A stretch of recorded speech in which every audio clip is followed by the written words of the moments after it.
Muy buenos días, queridos hermanos. Bienvenidos a todos los que se han integrado a medida que ya inició el culto. Siéntanse como en su casa. Estamos en la epístola de Santiago. Y bueno, antes de empezar, quiero agradecer públicamente todas las oraciones, todos los buenos deseos. La verdad tengo la certeza de que el Señor por algo permitió que estuviera acá hoy. Me lo hizo notar claramente. Así que quiero agradecerles por su preocupación y bueno, ya estamos acá y eso es todo lo que importa. Dependemos de Él y eso es lo importante. Así que gracias, como le digo por ahí. Juan Víctor me decía cómo habrá quedado el ángel de la guarda, pero bueno, son cosas que ocurren. Una de las cosas que siempre he dicho es que el culto, la predicación, porque siempre dicen lo más importante es la palabra. Y lo repito y lo reitero, la palabra de Dios empieza en el momento mismo que empezamos a alabarle. Los músicos se preocupan de elegir las alabanzas con un criterio que significa que siempre estén de acuerdo a la doctrina que se enseña acá en la iglesia. Y es tan maravilloso ver cómo el Señor va haciendo cuadrar las canciones, las letras que cantamos con respecto al perdón de Dios, con respecto a la protección de Dios, con respecto a quién es Dios, que inevitablemente uno se emociona. Y agradecer también, aprovechando que está acá, agradecer también la dirección de la persona encargada, en este caso Juan, que nos hace reflexionar justamente sobre las prédicas, sobre las alabanzas. Es súper importante, hermano, que podamos pensar lo que decimos. Son verdades maravillosas. No sé quién las escribió, algunos sé quién las escribieron, pero son verdades maravillosas. Gente que quiso que cuando alabáramos al Señor dijésemos palabras que fueran congruentes con lo que Él realmente es, sabiendo que ninguna palabra es capaz de encerrar la obra maravillosa de Dios en nosotros. Por eso los animo a que cuando estén alabando siempre piensen en eso. Piensen en que el Señor está preparando su corazón para la palabra. Por lo tanto, lo que usted está diciendo es congruente con lo que usted va a escuchar. Y saben, el Espíritu Santo es tan maravilloso que aún, voy a hacer una expresión rara, aún si los músicos fueran descuidados, el Señor siempre se las va a arreglar para que la palabra que estemos cantando sea acorde con la predicación. Y gracias a Dios en nuestra iglesia no es el caso. Así que los invito a eso. Bueno, la carta de Santiago es la que estamos leyendo, ya hemos ido avanzando, se hicieron las introducciones al respecto y también, como ustedes saben, se contó también que el autor de la carta de Santiago se explicó también que era también más conocido como Jacobo, ¿ya? Que es hermano de Jesús. No voy a entrar en esa discrepancia de cuál de los Jacobos es, porque hay varios que están mencionados, pero sí se asume que es el hermano de Jesús y que esta carta es una de las primeras cartas que aparecen en el Nuevo Testamento, documentos del Nuevo Testamento. Estamos hablando entre el año 40 y 50 después de Cristo. Y eso es bastante temprano, considerando que Cristo falleció a los 33 años, ¿verdad? Entonces, son cartas que están bastante frescas.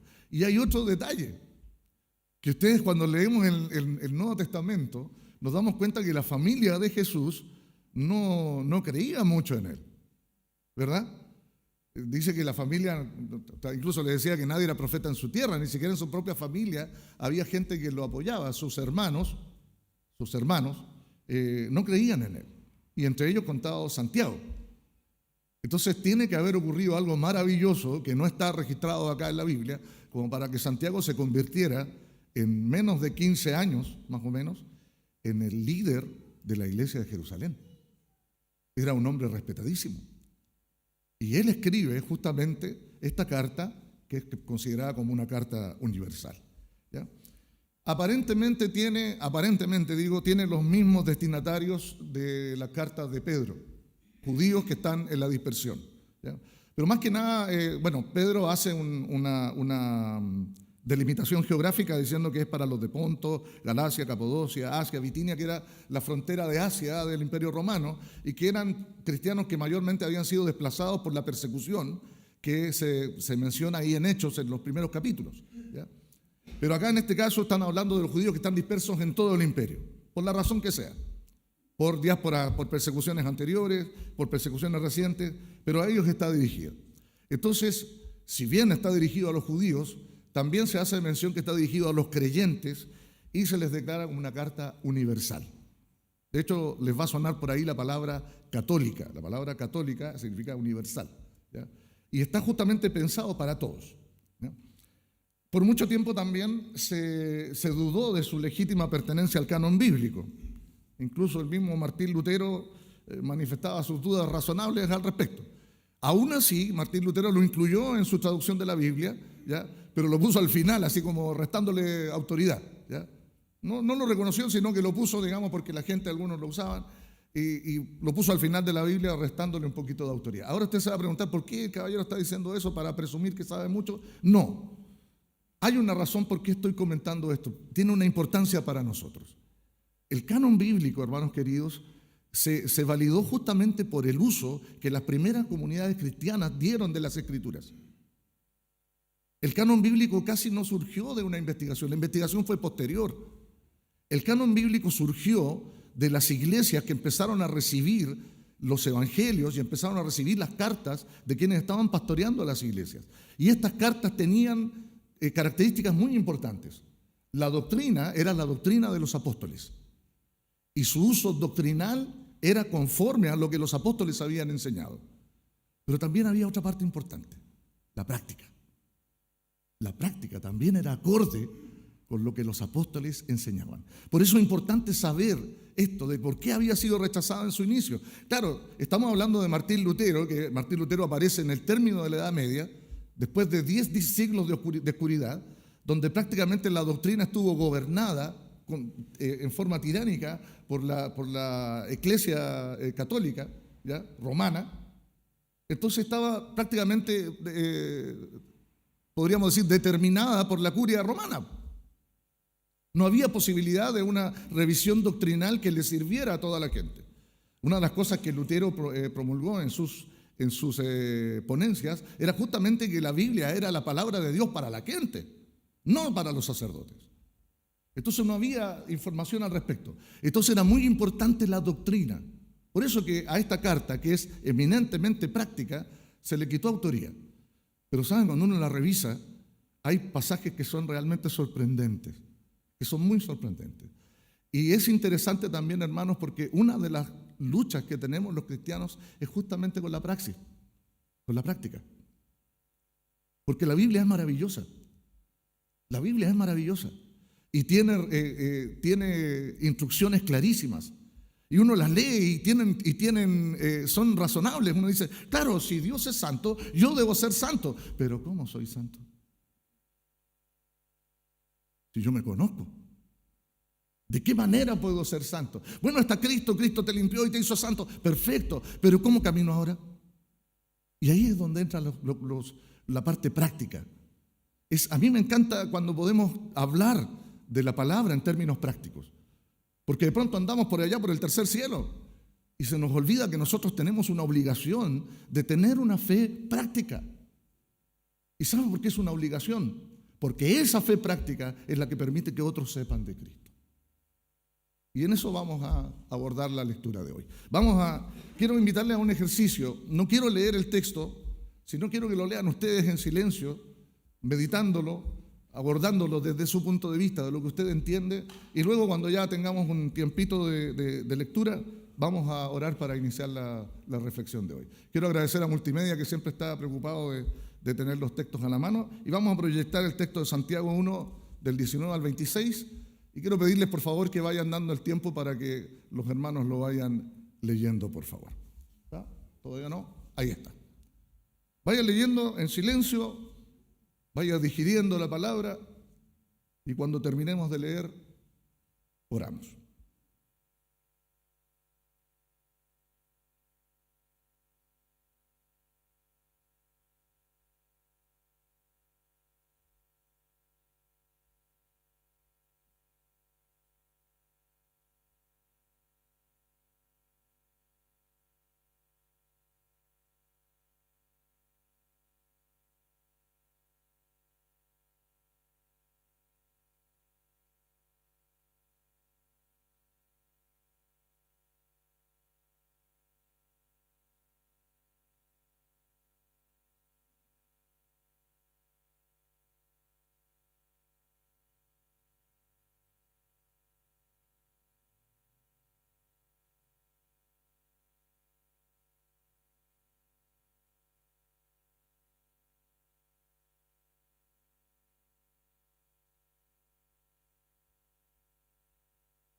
Amado Dios, queremos darte gracias en esta mañana, principalmente por la bendición que tenemos de poder revisar tu palabra, de poder reflexionar libremente en ella, de poder aprender más de ti, de recibir, Señor, misericordia, de recibir salvación a través de ella, a través de Jesucristo, que es el Evangelio, de tener la bendición, Señor, de poder aprender cada día cómo llevar este regalo maravilloso de la vida que tú nos diste, Señor.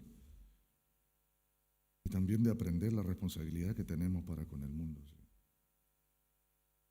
Agradecerte, Señor, por todos aquellos que a través del tiempo y a través del mundo se han preocupado de llevar tu evangelio.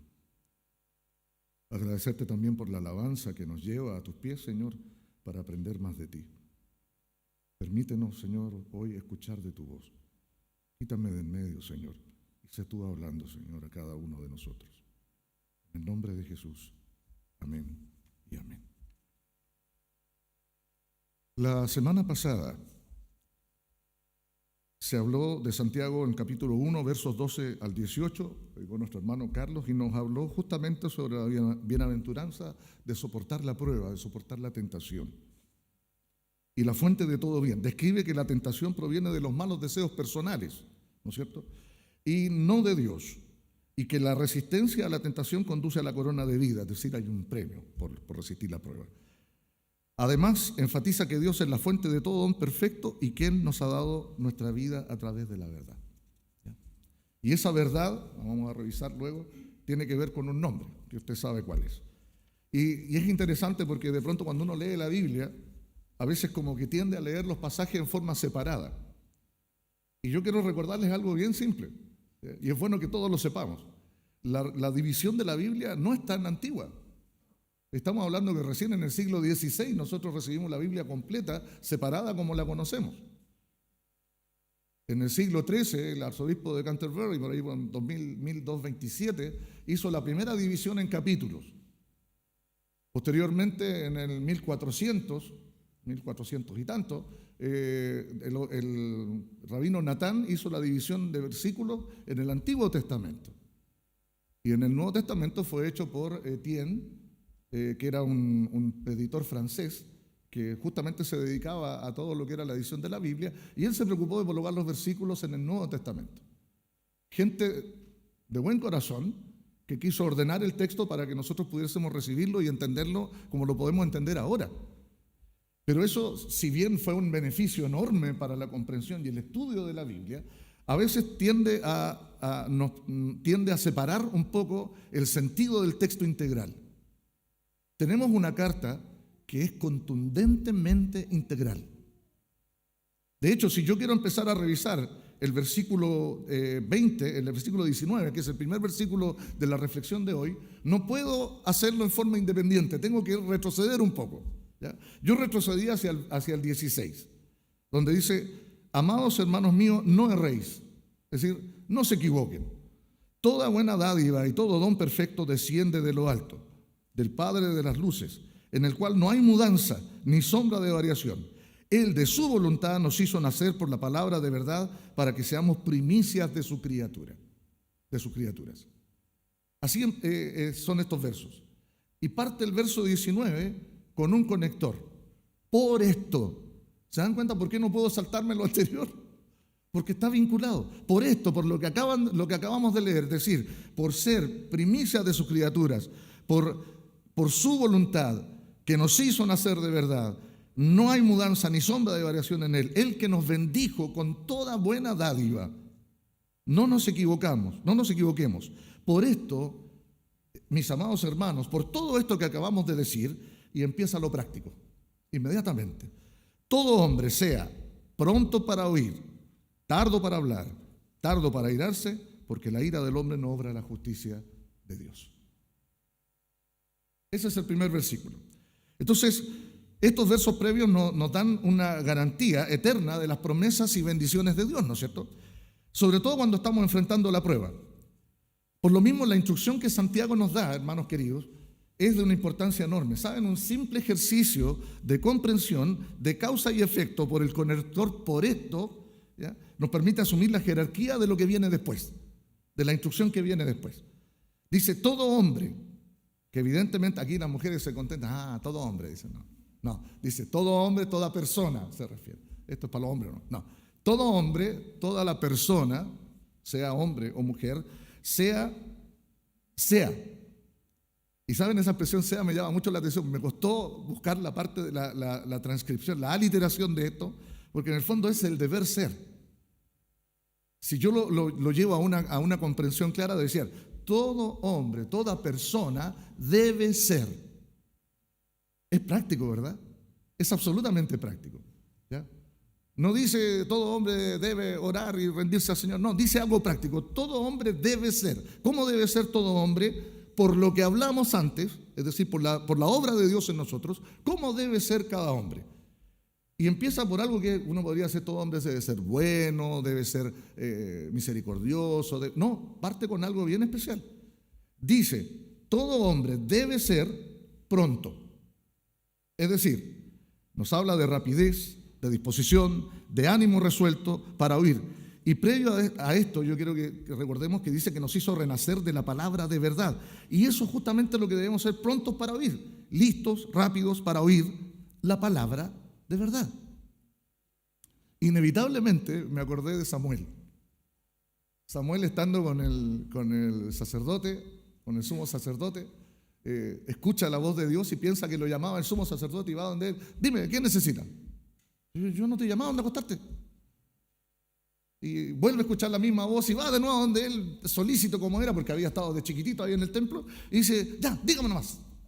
Pero yo no te he llamado, ve a acostarte. Y ocurrió por tercera vez y partió de nuevo, ya, pues, me va a decir. Y ahí el sumo sacerdote dijo, ya, anda a acostarte. Cuando escuches la voz de nuevo, dile, habla porque tu siervo oye. Porque no soy yo el que te estoy llamando. Fíjense la instrucción que le da el maestro a Samuel, su maestro. Habla porque tu hijo oye. Y aquí entramos en una lucha, un conflicto enorme. Muchas veces frente a la prueba, inevitablemente caemos de rodillas. ¿Y quién es el primero que habla? Nosotros. Y a veces son preguntas desgarradoras. Padre, ¿por qué me estás haciendo esto? Padre, ¿por qué me ocurre esto? Yo sé que tú eres mi Dios, ¿por qué me ocurre esto? Y acá tenemos una instrucción práctica. Pronto para oír. Pronto para oír. Es decir, en términos prácticos, cuando venga la prueba, sabiendo la salvación que Dios ha hecho con sus hijos, lo primero que deberíamos hacer es oír.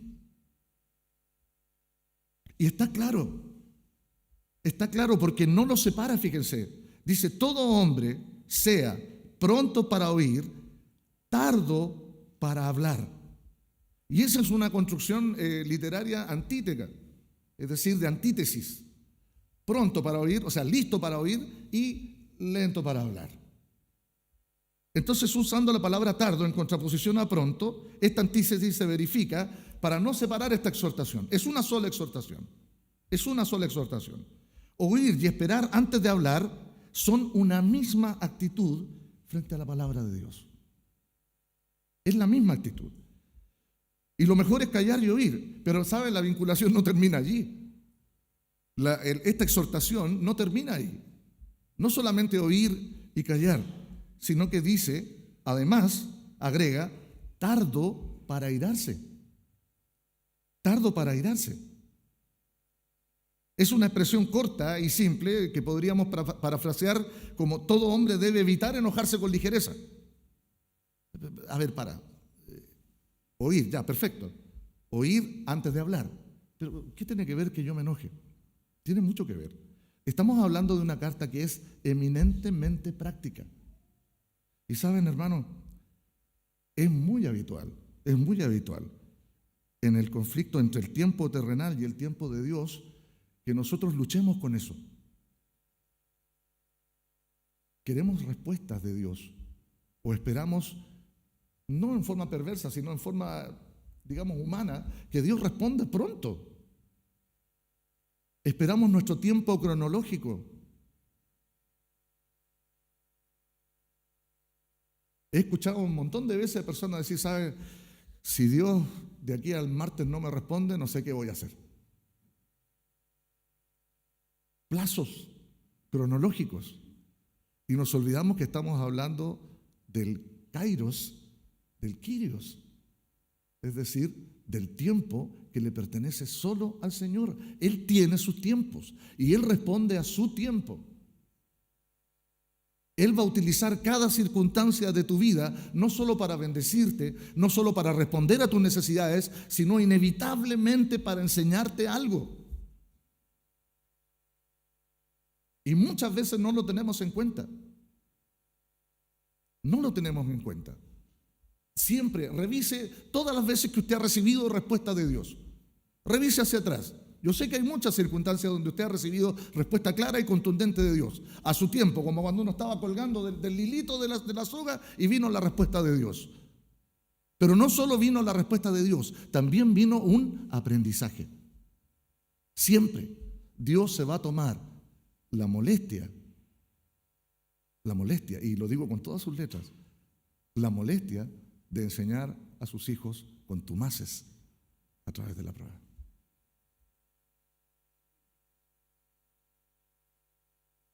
Y ese conflicto, ¿saben? Lo terrible de esto es que cuando la respuesta no llega cuando uno quiere, viene una palabra que disfraza, y lo digo también con mucha responsabilidad, disfraza el enojo.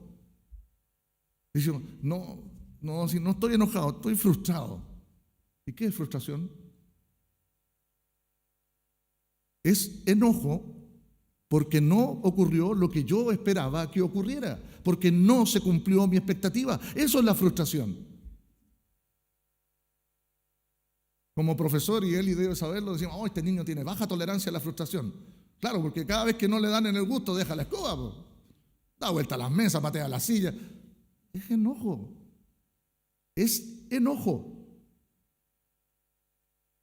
Ahora entiende por qué en la carta a Santiago puso en el pronto para oír, tardo para hablar, tardo para airarse.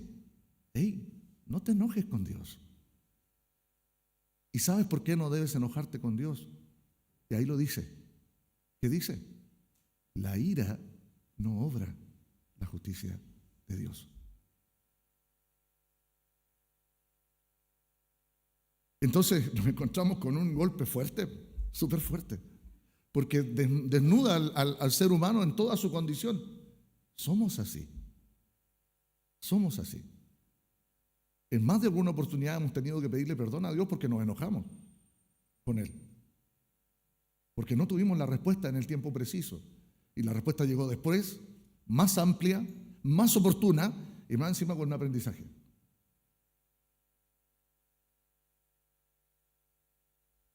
En Eclesiastés 5:2, hay un texto muy, muy lindo que grafica esto con claridad. Dice así: no te des prisa con tu boca, ni tu corazón se apresure a proferir palabra delante de Dios, porque Dios está en el cielo y tú sobre la tierra, por tanto, sean pocas tus palabras. Si yo lo traduzco en términos simples, esto quiere decir, cálmate, cuida tus palabras, más respeto con Dios. Inevitablemente me acuerdo de aquel que tuvo que ir a decirle a Pablo el mensaje de Dios, el mensaje de Cristo. Hay en la calle Tercera un hombre que está ciego y está esperando que alguien venga y le diga lo que tiene que hacer. Y él le dijo, uy, pero si es el que los perseguía, es peligroso este hombre. Imagínense, ha arrastrado gente a la cárcel, a los cristianos. Y la respuesta fue: ve, porque instrumento escogido me es este, porque yo le mostraré lo que tiene que sufrir por el nombre de Cristo. ¿Saben? Yo hubiera esperado así: uy, ¿a quién le estás replicando, hombre? Anda, no, aquí te estoy dando una orden. Sin embargo, recibe una respuesta suave. Pero la respuesta aquí de Eclesiastés es clara: no te frustres.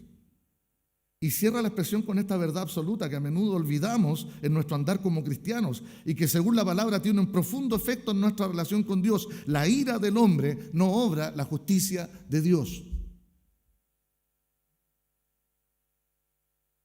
Y no resiste análisis.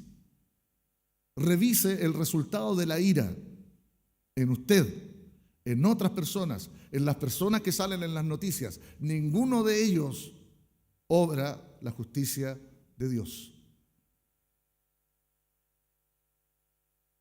La ira no tiene nada que ver con la justicia de Dios. En el libro de Proverbios y de Eclesiastés encontramos una gran cantidad de referencias, de contrastes, de causa y efecto respecto de hablar mucho y dejarse dominar por la ira. Hay varias, solo voy a mencionar algunas para a ver si ojalá la gente de multimedia pudiera acompañarme. Está en Proverbios 17, 28.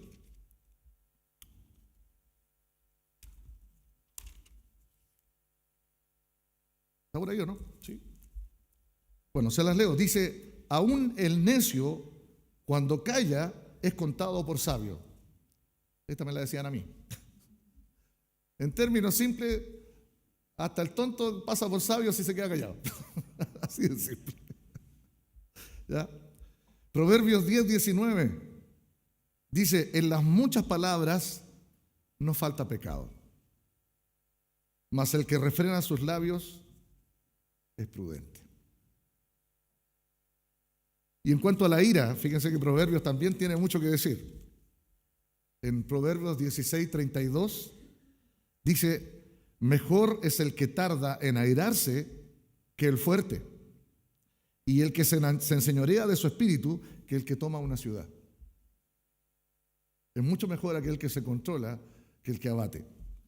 Proverbios 29, 22 dice: el hombre iracundo, como consecuencia, levanta contiendas.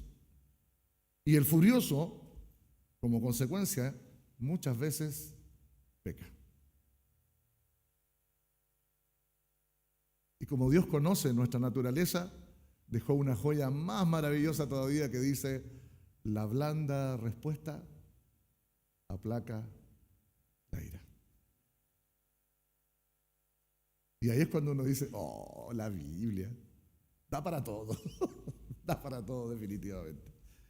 Podemos encontrar muchas alusiones más, hermanos queridos, pero lo delicado de esta situación, de estas aseveraciones, es que evidencian justamente el corazón humano. Evidencian cómo es el ser humano. ¿Ya? Y claro, la palabra nos desviste justamente porque es la palabra de Dios que fue quien nos creó. Entonces, obviamente nos conoce perfectamente. Y saben, todo esto de pronto para oír, tardo para hablar, el no enojarse, porque la ira no obra la justicia de Dios, habla de un elemento del fruto del Espíritu que es quizá uno de los más difíciles que el cristiano tiene que enfrentar cada vez que quiere agradar a Dios: la templanza. La templanza es esto, es justamente ser capaz, ser equilibrado con respecto a tus emociones. Pero eso es difícil, po. Es difícil. Y muchos lo saben, cuando se apretan el dedo en la puerta no salen buenas palabras. Hay que morderse la lengua. Pero sin embargo, el cristiano sí puede tener templanza. Y saben, las Escrituras nos advierten del enorme daño que hace justamente la ira en la vida del creyente. Saben que en Efesios 4:26, eso ustedes lo conocen, dice: enójese, porque es parte de sus emociones. Dios no te lo va a prohibir, porque en las emociones está el enojo. Pero dice: no pequen, no se ponga el sol sobre vuestro enojo. Y saben, eso parece una advertencia muy espiritual. Aquel que quiera ser espiritual obviamente va a tomar esta advertencia, pero también una advertencia eminentemente práctica. Enójese, pero no peque. Y no deje que pase el día, que termine el día sobre su enojo. ¿Y sabe cuál es lo práctico? Que si pasa eso, usted va a seguir rumiando su enojo.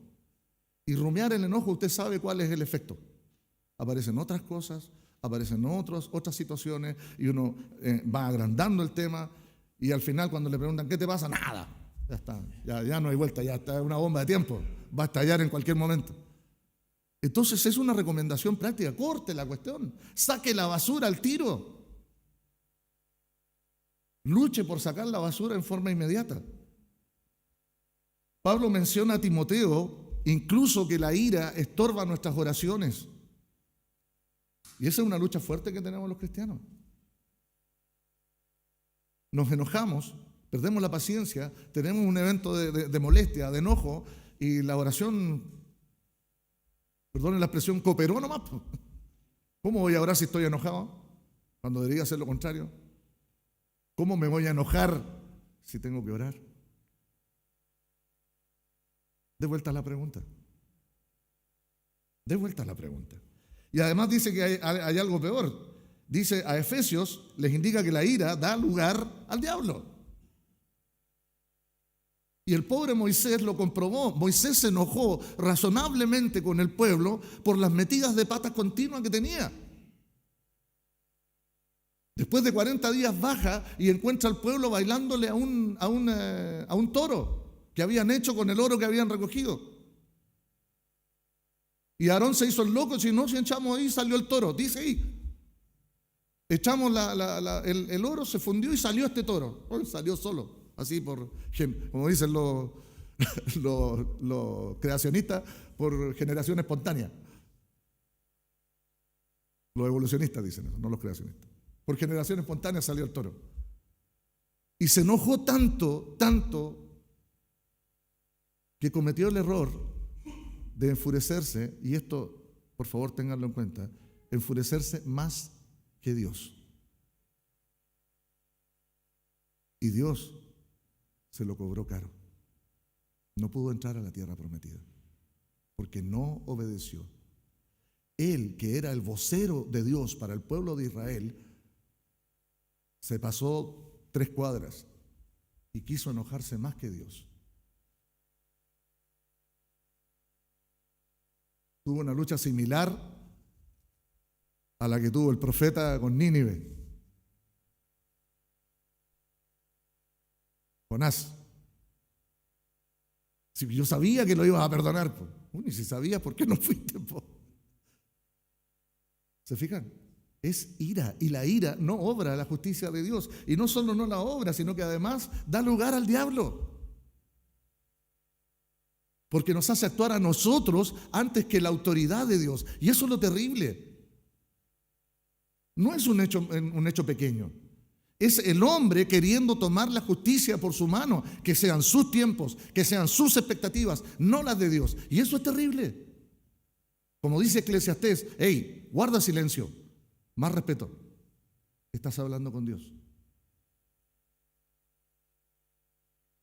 Entonces, resumiendo esta expresión del verso 20 al 21, tomando los versículos previos, llevándolo a términos prácticos, que luego vamos a juntar todo, si pudiésemos tomar estos versículos que leímos, tendríamos que decir esto: no te frustres ni te enfurezcas porque pecas contra Dios. Ojalá pudieran proyectarlo si es que está.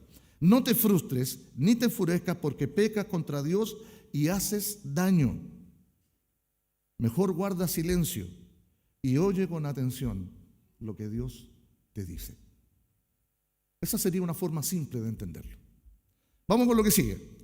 Lo anterior pone como antecedente y referente de lo que sigue usando otro conector. En el verso 21 dice, parte diciendo, por lo cual, es decir, por lo que acabamos de hablar. Tomando en cuenta lo que acabamos de hablar, dice, desechando toda inmundicia y abundancia de malicia, recibid con mansedumbre la palabra implantada, la cual puede salvar vuestras almas. Tal como les decía, el conector por lo cual vincula entonces los textos de una manera integral y nos permite entender la instrucción práctica que Santiago nos está haciendo a los creyentes en esta parte. ¿Ya? Escucha sus palabras, guarda silencio y no te enojes porque pecas contra Dios. Eso es lo que estábamos hablando. Entonces, para poder lograr esta actitud, que suena muy simple, pero que es tremendamente compleja de lograr, Santiago nos propone acciones concretas y previas a la instrucción. Porque tal como les dije, una de las cosas que más nos cuesta es cómo, es el cómo. Sabemos el qué es lo que debemos hacer. Estar limpio, buscar santidad. En el cómo es donde tenemos el conflicto. Porque me conozco, porque me cuesta. Y saben, es interesante porque dice, primero, desecha lo inmundo y lo malo y luego recibe con sumisión y disposición la palabra de Dios que tiene una cualidad poderosa y eterna. Dice, puede salvar vuestras almas. Cuidado con eso, porque la escritura en este caso tiene un cambio bien especial. Si recibir en esta redacción habla de apropiarse, de quedarse con ella, que sea parte de ti, a eso se refiere recibir la escritura. Pero saben, quisiera llamar la atención sobre la forma en que están escritos los versos. Dice, curiosamente, no dice, desechen toda inmundicia. No dice eso. No dice, desechen toda inmundicia y abundancia de malicia, y luego reciban con mansedumbre. Dice, desechando. Ojalá pudieran proyectarlo para que lo puedan ver, por favor. Desechando. Es decir, es un continuo. ¿Ya? No voy a entrar en detalles del lenguaje, esto le llaman gerundio, pero para que no tiene importancia saber. ¿Ya? Pero es un presente continuo, desechando, es algo continuo. Y desechar significa botar para no volver a usar. Eso es desechar. Y ustedes lo saben porque la mayoría de nosotros consume cosas chinas, que son desechables. Una vez ya no sirven más. Se podrán reciclar quizá, pero son desechables. Es decir, se usan y una vez que se desechan, ya no se usan más. Y aquí dice, no desechar una vez, sino que desechando. Es una acción continua. ¿Ya? Dice desechando. Es botar, deshacerse y no volver a usar. Y saben, si bien la forma original del griego es así, porque el griego no tenía tiempos verbales en el presente, el tiempo verbal del presente era un continuo, ¿ya? No es casualidad, porque no hay otra forma. La inmundicia, entendida como impureza moral, y la malicia, comprendida como el desborde de nuestros malos sentimientos, de un corazón irritado, debe ser continuamente erradicada de nuestras vidas para poder recibir y obedecer la palabra de Dios. No hay otra forma. No hay otra forma. Y el cómo, me va a decir usted, ¿saben? Una cosa, agradezco, como le digo, al esfuerzo cariñoso que hace la persona que dirige. Porque Juan leyó un texto al principio. ¿Se acuerdan cuál era o no? ¿Recuerdan cuál era? Un texto que había leído la persona que nos hizo la capacitación ayer, el pastor Hernán, Amasías, que él hizo lo correcto, pero su corazón no estaba conforme a Dios. ¿Se fijan? El tema es cómo lo hago. Amasías tenía una desventaja con respecto a nosotros. Usted tiene una ventaja. Amasías no tenía a Cristo. Y en Hebreos hay una recomendación maravillosa.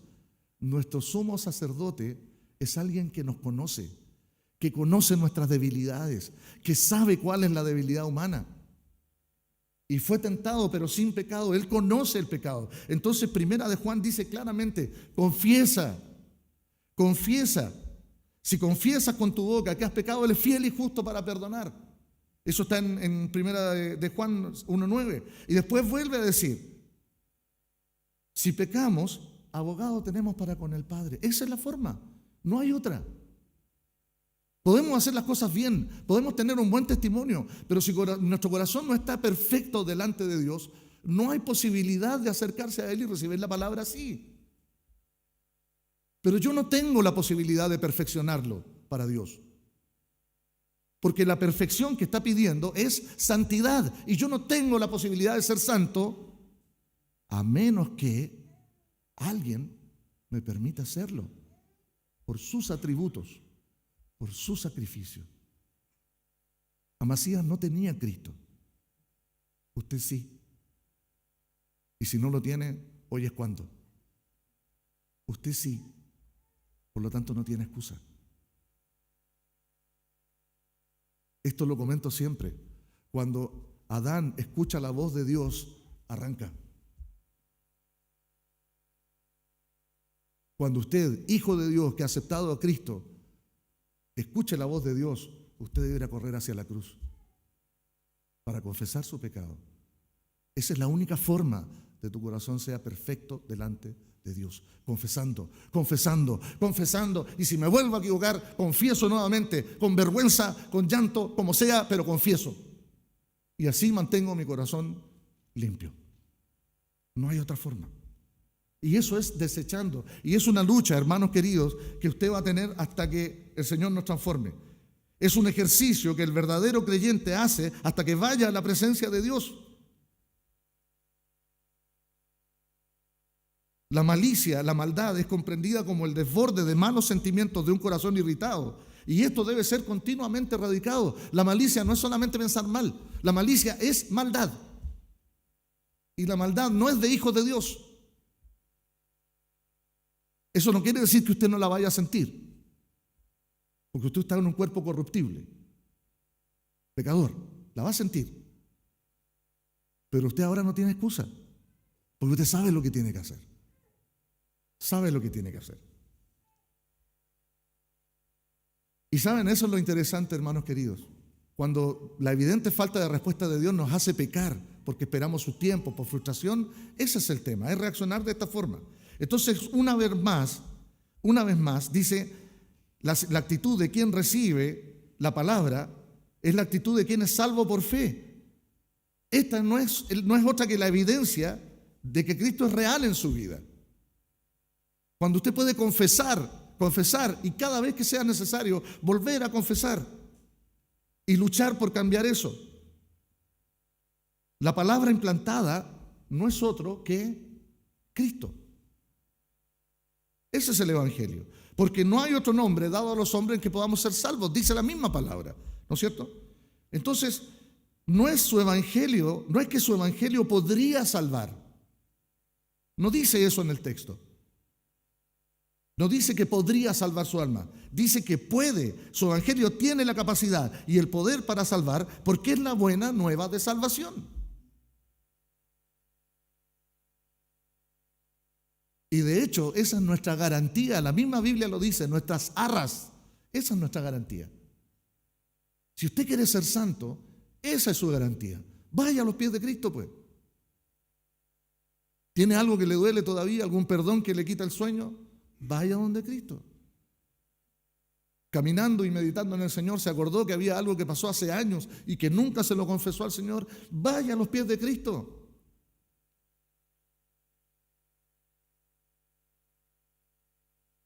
¿Usted cree que va a recibir una bofetada por eso? No. Todas las bofetadas que Dios podría darte por tu pecado, ya las recibió Cristo.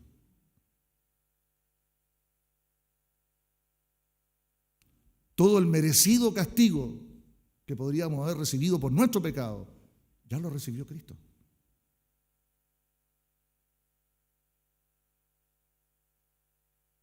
Entonces ahora Dios se preocupa de corregirte y de enseñarte.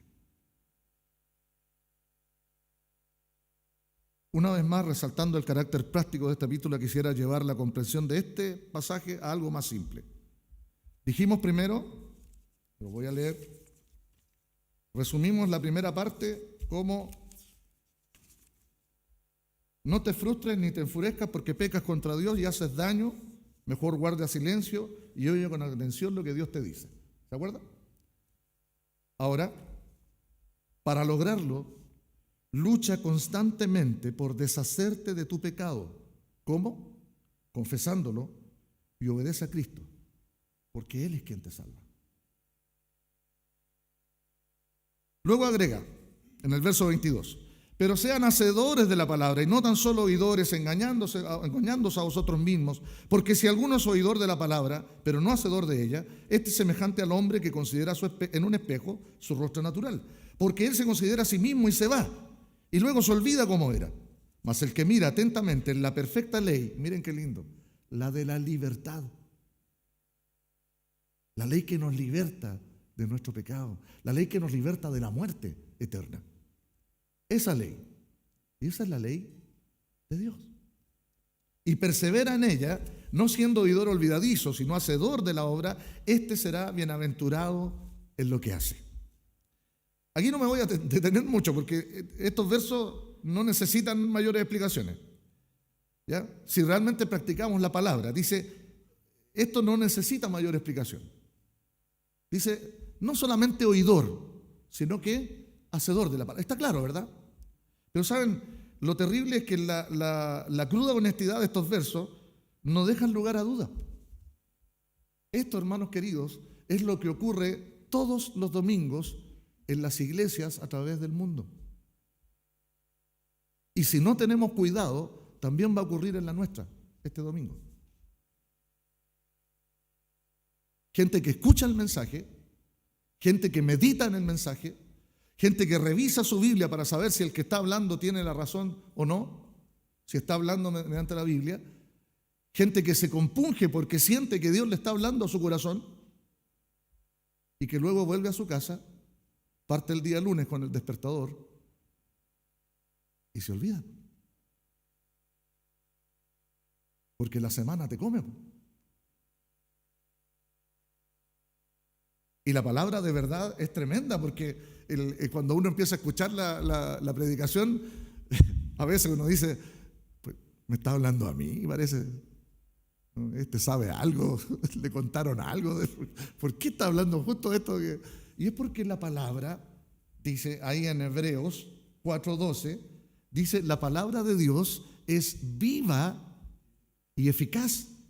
Y le da una característica, más cortante, está haciendo una comparación, más cortante que toda espada de dos filos.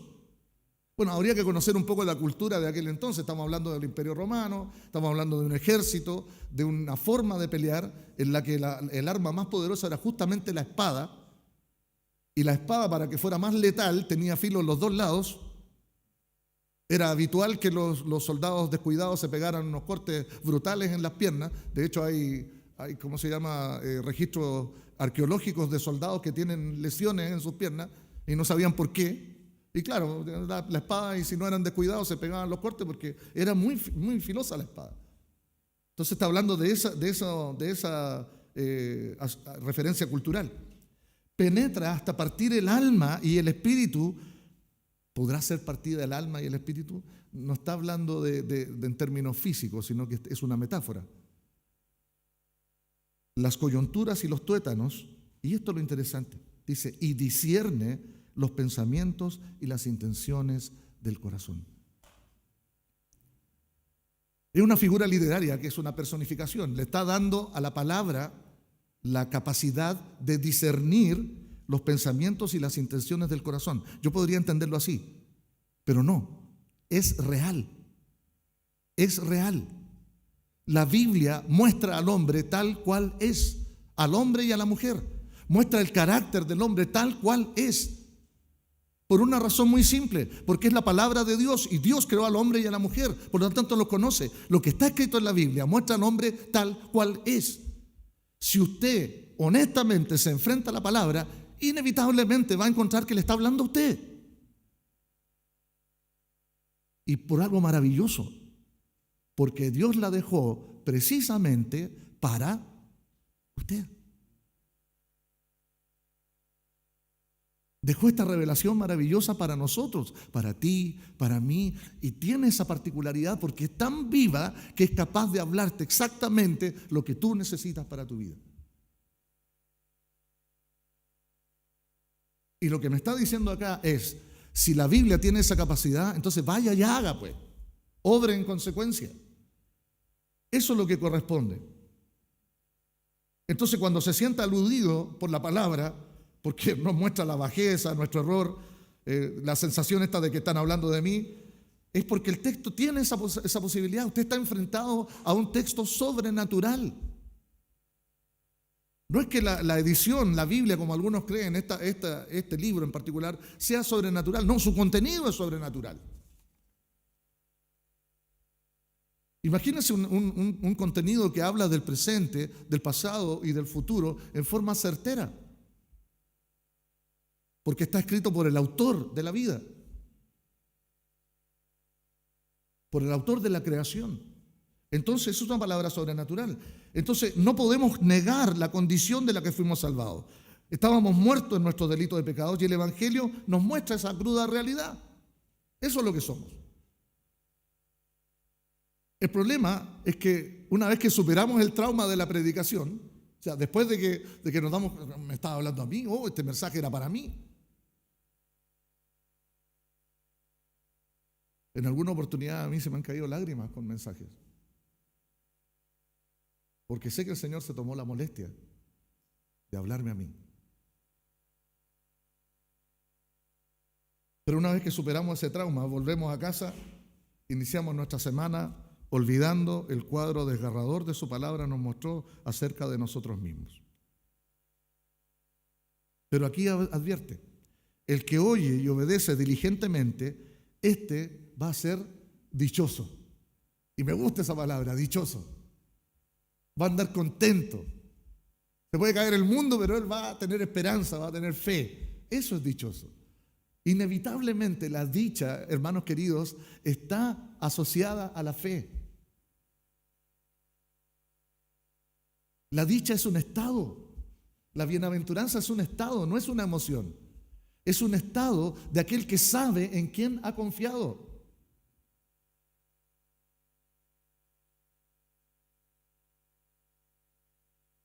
Pablo en el calabozo estaba dichoso.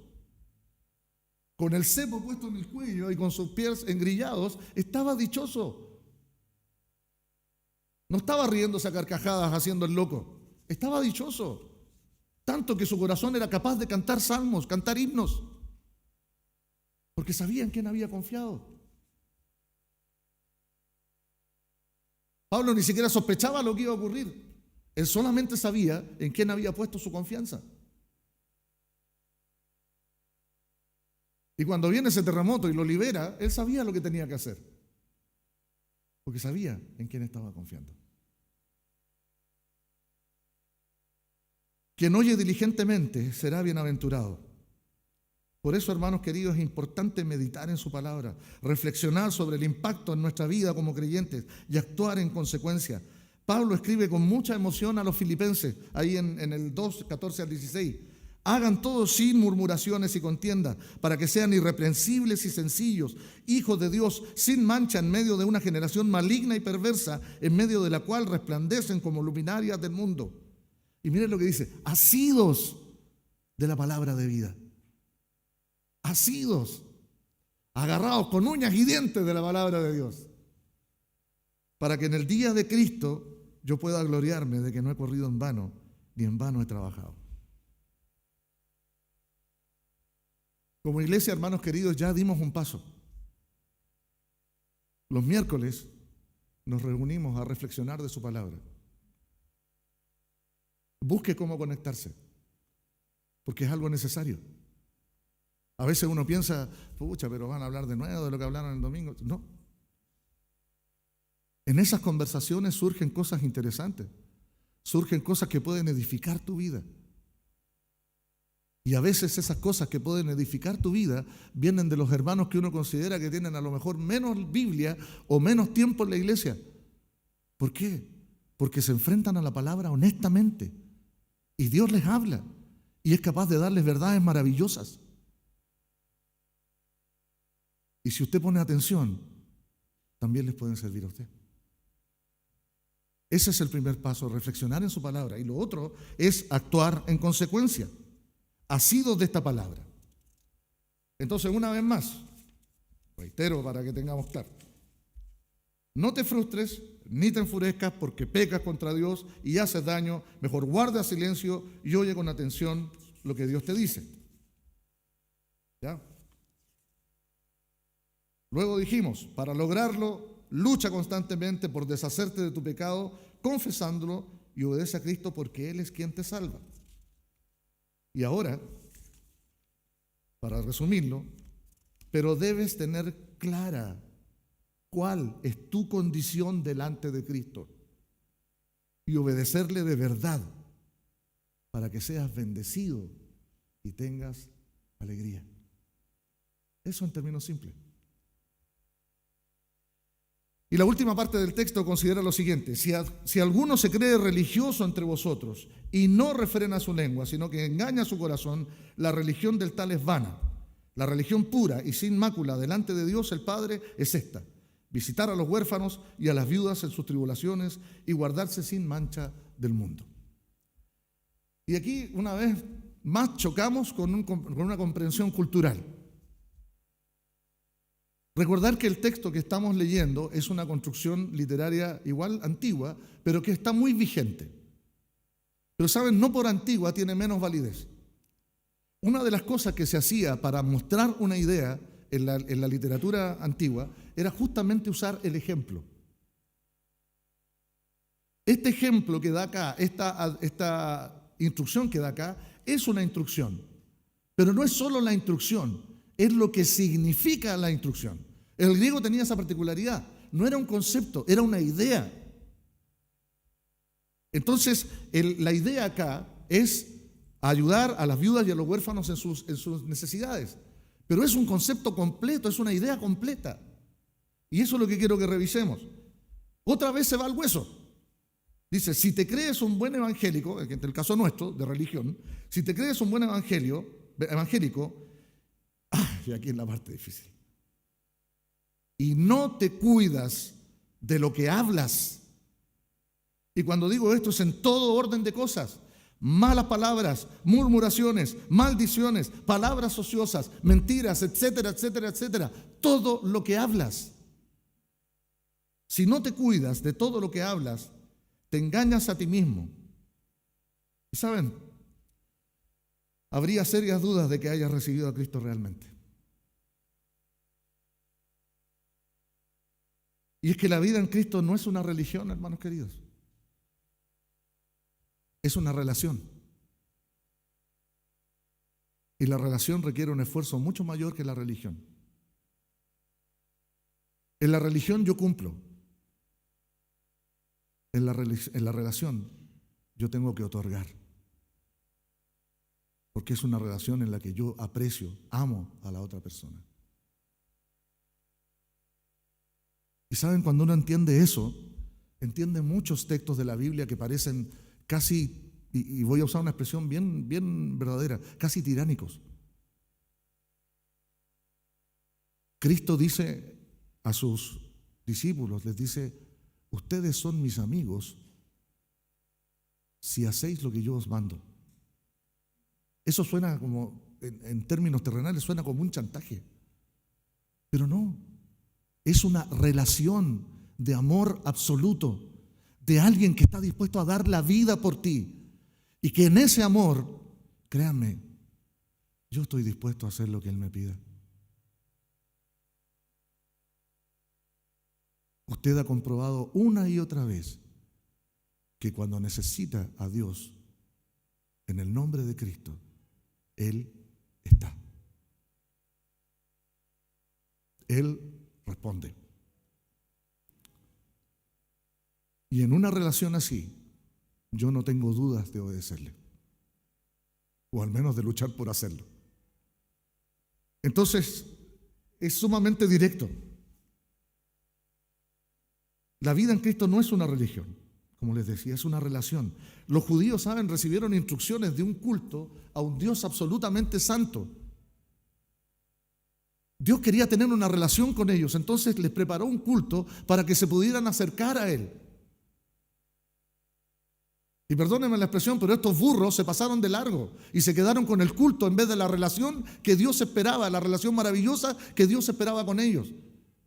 Y no contentos con eso, desarrollaron toda su historia hasta la venida de Cristo, tratando de arreglar y adornar ese culto. Cuando Juan Bautista aparece, se encuentra con una religión cristiana, con los seguidores, con la religión judía, una religión rancia, una religión corrupta, una religión que lo único que hacía era aparentar. No había tal relación. Era como esas relaciones donde uno sabe con quién está tratando. Sí, lo mastico pero no lo trago, como dice uno. Yo sé cómo es, me cuido de él. No, Dios quería otra cosa. Dios quería otra cosa.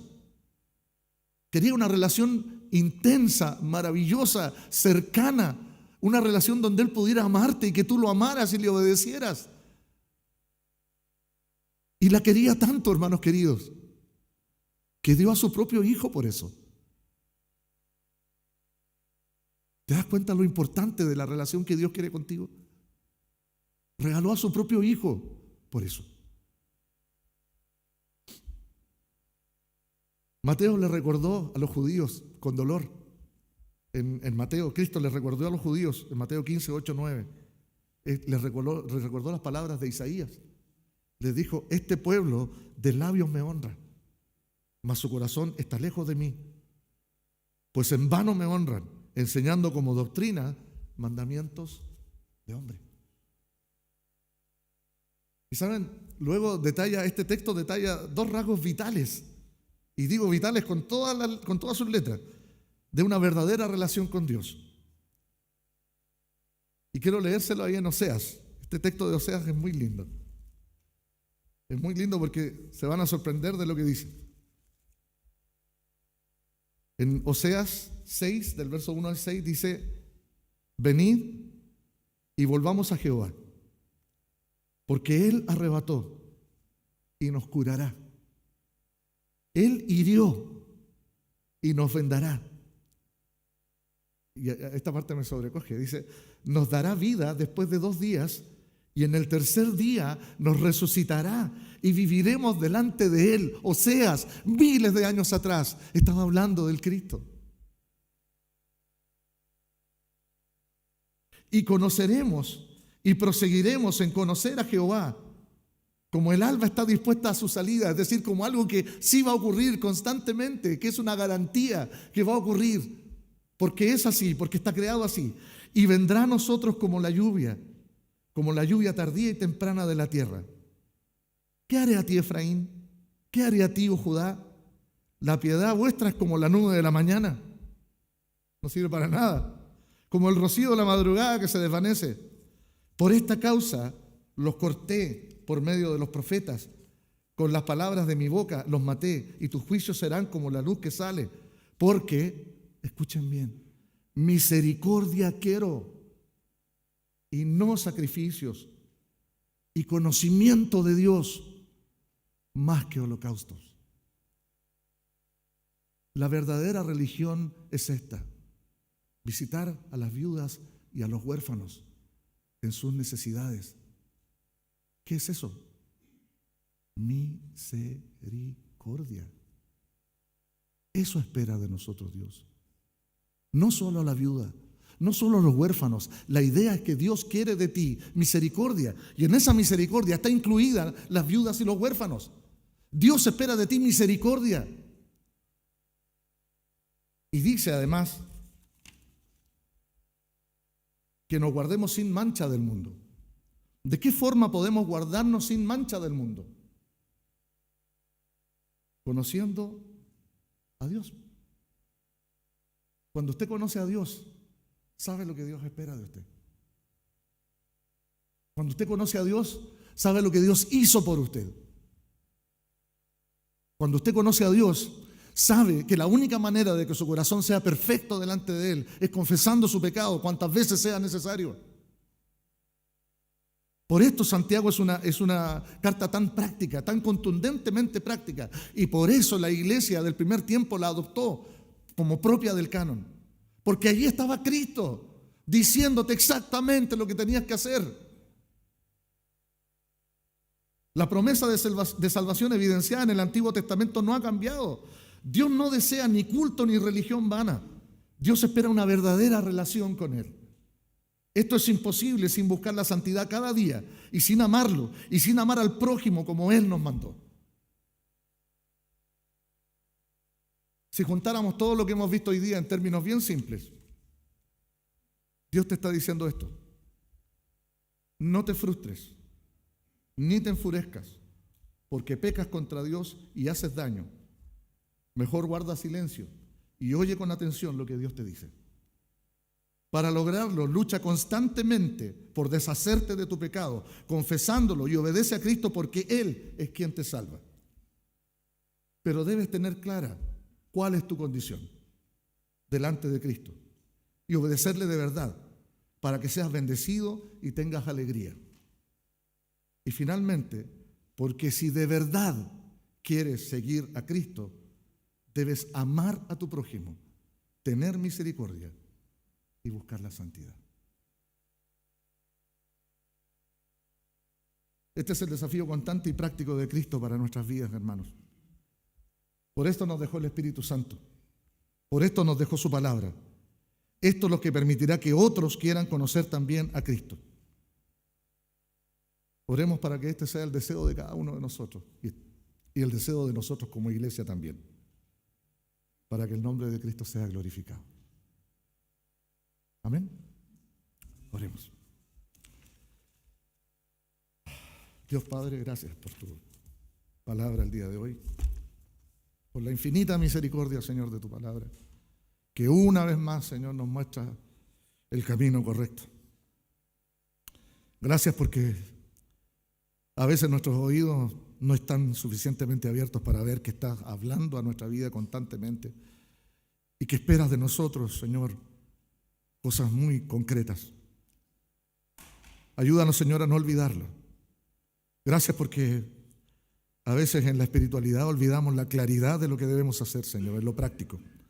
Gracias por la carta de Santiago, Señor. Gracias por las predicaciones que vendrán, que tienen mensajes aún más profundos, Señor, sobre esto. Porque a ti te plació que así fuera, por la locura de la predicación. Señor, y te ruego sobre todo por aquellos que no han dado el paso, Señor, delante de ti. Cuando uno lee estos versos, realmente se da cuenta que no hay mejor manera de vivir que tomados de tu mano, asidos de tu palabra, Señor. Yo te ruego, Señor, que toques el corazón de aquellos que aún no han tomado esa decisión y que puedan encontrarse con tu infinito amor y que puedan darse cuenta que tú no mientes. Desde el principio de la creación del mundo y por la eternidad, tú no mientes, Señor, y podemos confiar plenamente en ti. Gracias una vez más, Señor, por permitirme haber estado acá, Señor, y gracias por tu palabra. En el nombre de Jesús, amén y amén. Que el Señor les bendiga, hermano.